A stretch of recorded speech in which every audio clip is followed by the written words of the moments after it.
श्रीराम जय राम जय जय राम। नाम सद्गुरूकडून घेणे श्रेयस्कर। नाम सद्गुरूकडून घेणे जरूर आहे की ते आपणच आपल्या आवडीप्रमाणे घेतले तरी चालेल। वास्तविक भगवंताचे नाम स्वतः सिद्ध आहे आणि परिपूर्ण आहे। त्याला दुसऱ्या कुठून पूर्णता प्राप्त करून घ्यायची असते असे नाही। म्हणून सद्गुरूकडून घेतलेले नाम आणि आपण स्वतःच्या पसंतीने घेतलेले नाम ह्यात फरक करता येत नाही।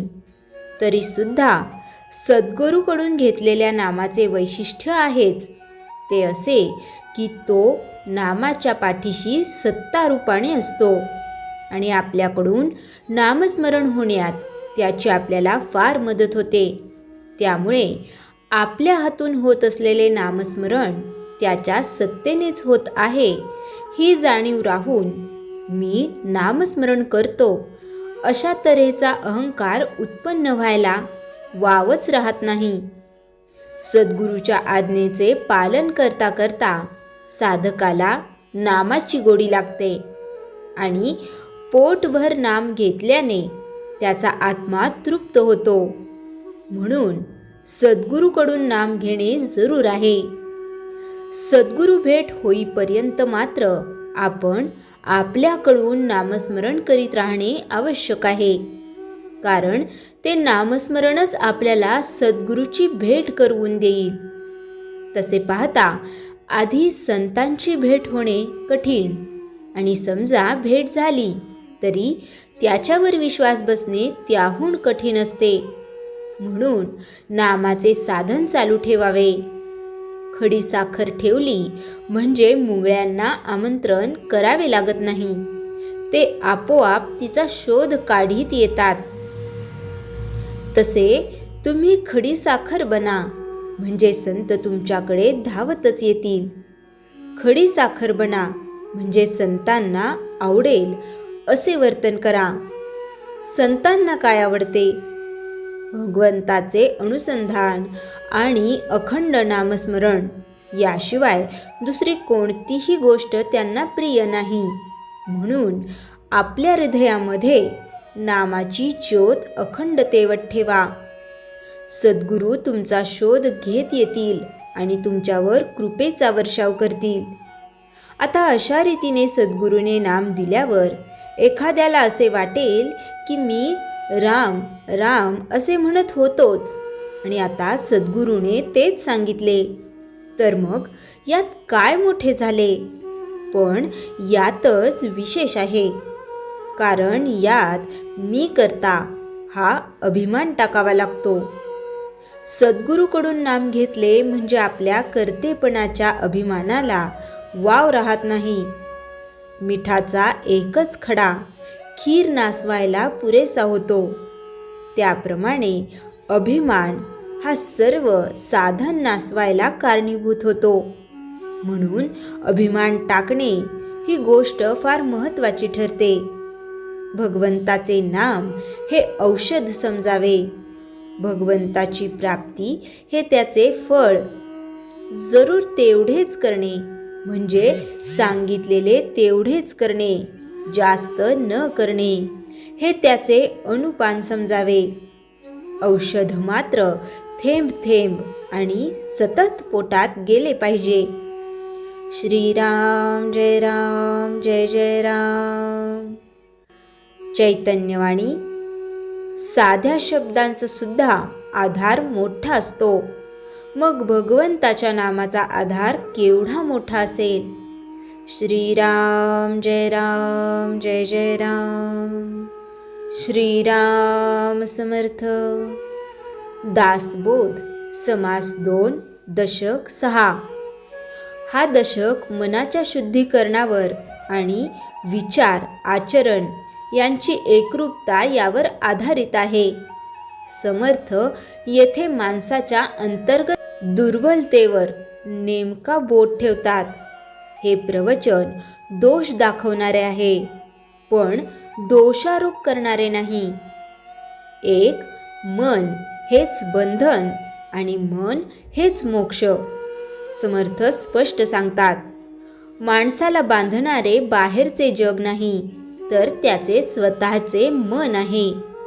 सुखदुःख मनामुळे, आसक्ती मनामुळे, भय, क्रोध, मत्सर मनामुळे.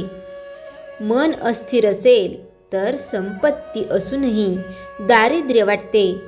मन स्थिर असेल तर अल्पातही समाधान मिळते.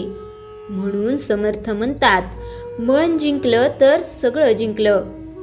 मनाच्या चुकांची ओळख. या दशकात समर्थ मनाच्या काही सूक्ष्म चुका सांगतात. मन सतत भूतकाळात अडकते किंवा भविष्याची भीती करते, वर्तमानात टिकत नाही. मन कल्पनेत रमते आणि वास्तव टाळते.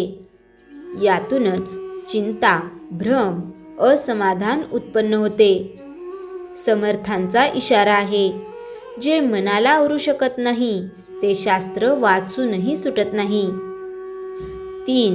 विषय, वासना आणि विवेक. समर्थ विषयांचा निषेध करत नाहीत, पण विषयांवरचे गुलामत्व नाकारतात. विषय भोगा, पण त्यात अडकू नका.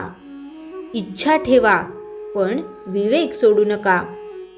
वासना वाढली की बुद्धी बोथट होते, निर्णय चुकतात, माणूस स्वतःला फसवतो. समर्थ सांगतात, विवेक असेल तर विषय बाधक ठरत नाहीत. विवेक नसेल तर साधनाही घातक ठरते. 4. बाह्य साधना आणि अंतःशुद्धी.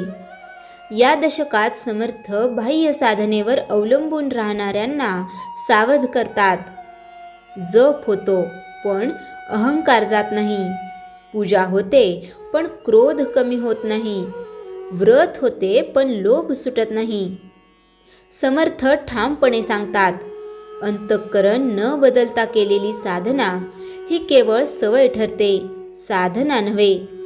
खरी साधना म्हणजे स्वभाव सुधारणे, दोष ओळखणे आणि त्याग करणे. विवेकयुक्त वैराग्य. समर्थ वैराग्य सांगतात, पण संसार मोडण्याचे नव्हे, आसक्ती सोडण्याचे. संसारात राहूनही विरक्त होता येते. जबाबदाऱ्या पाळूनही मन मोकळे ठेवता येते.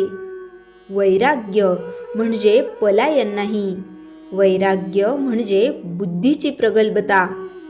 समर्थ म्हणतात, जिथे विवेक आहे तिथे वैराग्य आपोआप येते. 6. आजच्या जीवनासाठी संदेश. आजचा माणूस धावतो आहे, कमावतो आहे, पण शांत नाही. समर्थ सांगतात, समस्या कामात नाही, मनाच्या विस्कळीतपणात आहे. या दशकाचा उपयोग ताणतणावा कमी करण्यासाठी, योग्य निर्णय घेण्यासाठी, संसार आणि साधना यांचा समतोल साधण्यासाठी. कार्यालय, कुटुंब, समाज यात राहूनही मन शुद्ध ठेवता येते. हाच समर्थांचा मार्ग. उपसंहार. दासबोध समाज 2 दशक 6 आपल्याला शिकवतो, मनावर नियंत्रण ठेवा, विषयात राहा पण गुलाम होऊ नका. साधना करा पण आत्मपरीक्षणासह. विवेक जोपासा, तोच खरा गुरु आहे. समर्थांचा स्पष्ट संदेश. मन शुद्ध झाले की जीवन आपोआप सुयोग्य होते. श्रीराम समर्थ. श्रीराम जय राम जय जय राम. जयाच्या जनी जन्मनामार्थ झाला, जयाने सदा वासनामात केला. जयाच्या मुखी सर्वदा नाम कीर्ती, नमस्कार तया ब्रह्मचैतन्यमूर्ती. श्रीराम जय राम जय जय राम. जानकी जीवन स्मरण जय जय राम.